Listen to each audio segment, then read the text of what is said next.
है। उत्तराखंड में जल्द लागू होगा यूसीसी और सीएम धामी को ड्राफ्ट सौंपा गया है। समिति ने नियमावली का ड्राफ्ट सौंपा है। सीएम धामी को सौंपा गया है यूसीसी का ड्राफ्ट और यूसीसी को लागू करने की प्रक्रिया और भी ज्यादा तेज होगी। सीएम धामी की समिति के साथ होगी बैठक और कमेटी के सभी मेंबर और कई बड़े अधिकारी भी इस दौरान मौजूद रहेंगे। तो इस वक्त की बड़ी खबर देहरादून से है। उत्तराखंड में जल्द ही लागू होगा यूसीसी।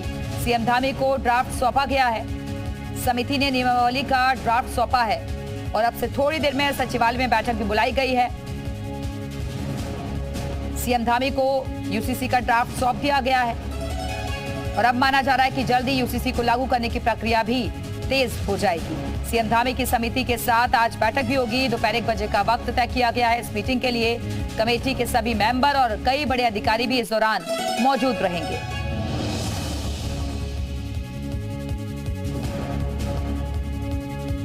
तो इस वक्त की बड़ी खबर देहरादून से है। उत्तराखंड में जल्द ही यूसीसी लागू होगा।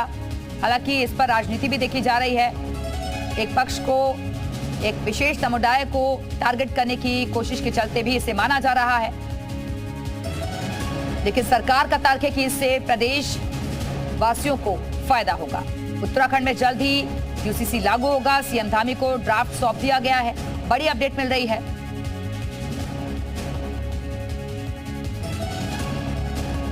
और चलिए सीधे रुख करेंगे मुख्यमंत्री पुष्कर सिंह धामी का। चुनाव से ठीक 2 दिन पहले मैंने अपनी पार्टी की तरफ से उत्तराखंड की देवतुल्य जनता के सामने ये प्रस्ताव और ये संकल्प हमारी पार्टी का प्रस्तुत किया था कि नई सरकार के गठन होते ही हमारी सरकार सबसे पहला निर्णय समान नागरिक संहिता को राज्य के अंदर लागू करने और विधेयक के रूप में लाने के लिए हम पहला निर्णय लेंगे। और उत्तराखंड की देवतुल्य जनता का मैं आभारी हूं। अगर मुझसे बार बार अनेक स्थानों पर मैं जाता हूं तो वहां मुझे सबसे पहले लोग पूछते हैं कि आप इसका श्रेय किसको देते हैं। तो मैं कहता हूं कि ये श्रेय देवभूमि उत्तराखंड की देवतुल्य जनता को है, क्योंकि उन्होंने हमको सरकार में आने का मौका दिया और हमारे संकल्प को पूरा करने के लिए उन्होंने अपना बहुमत दिया, अपना आशीर्वाद दिया। और एक मिथक भी उत्तराखंड राज्य के अंदर जो बना हुआ था, उस मिथक को भी तोड़ने का काम देवभूमि उत्तराखंड की जनता ने किया।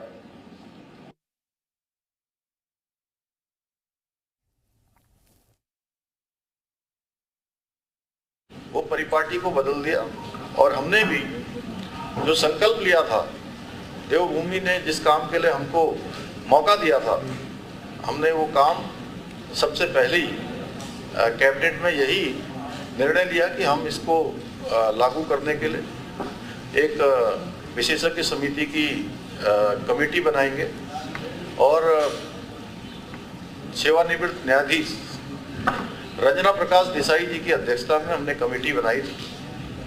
उस कमेटी ने हमको अपनी रिपोर्ट सौंपी और रिपोर्ट सौंपने के बाद 6 फरवरी को विधानसभा में ये प्रस्ताव प्रस्तुत किया गया। उस पर चर्चा हुई, पक्ष विपक्ष सभी लोगों ने उस पर भाग लिया और 7 फरवरी 2024 को ये विधेयक विधानसभा से पारित हो गया। और उसके बाद माननीय राष्ट्रपति महोदय को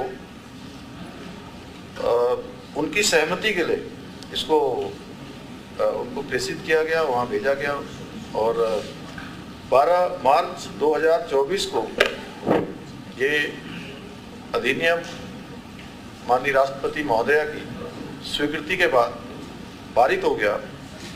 और इसके बाद जब पारित होने के बाद हमारे सामने जो एक बड़ा काम था कि ये कैसे लागू होगा, इसकी नियमावली एवं इसके क्रियान्वयन के लिए, इसको बनाने के लिए श्री शत्रुघ्न सिंह जी, जो आप सभी लोग उनको जानते हैं, हमारे राज्य के मुख्य सचिव रहे हैं, वरिष्ठ IAS अधिकारी रहे हैं, तो उनके अध्यक्षता में एक कमेटी का गठन किया गया उस कमेटी के साथ अन्य लोग भी सम्मिलित हुए और सरकार के विभिन्न विभागों के लोगों ने, और मनु गौड़ जी, सुरेखा डंगवाल जी, जो हमारे पहले की जो ड्राफ्ट बनाने वाली कमेटी थी, उनके मेंबरों ने भी इसमें अपनी सेवाएं दी।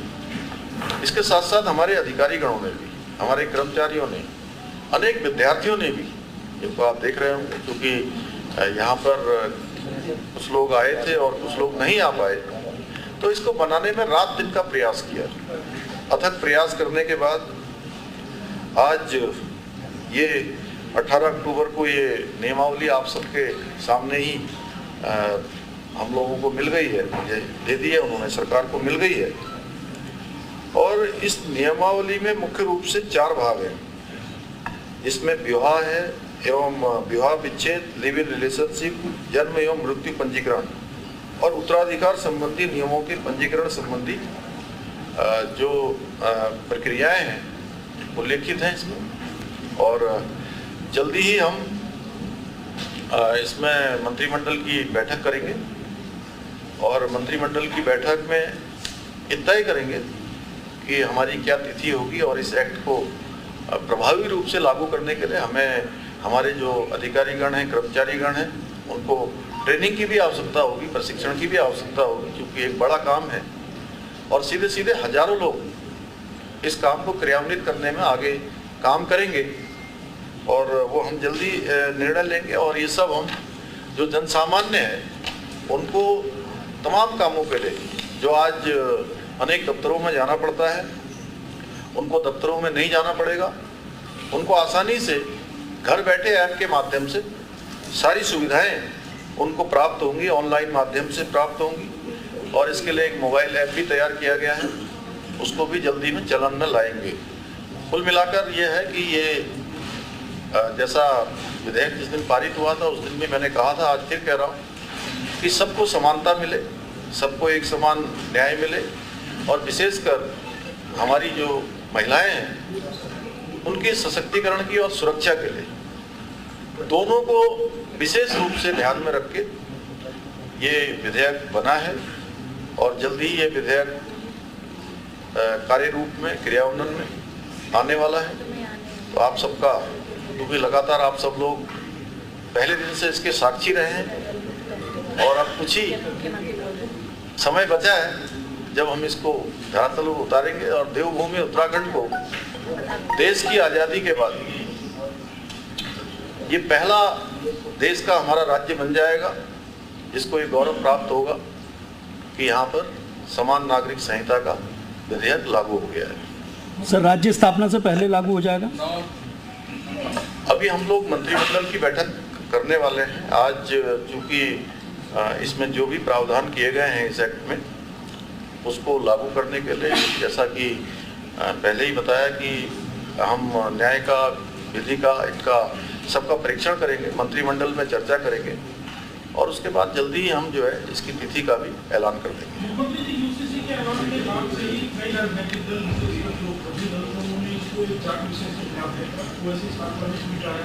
कई लोगों ने अपनी राय दी, अब इसके रूल्स के सामने आ चुके हैं, 4 भागों में डिवाइडेड है, तो उसको जल्द इम्प्लीमेंट किया जाएगा।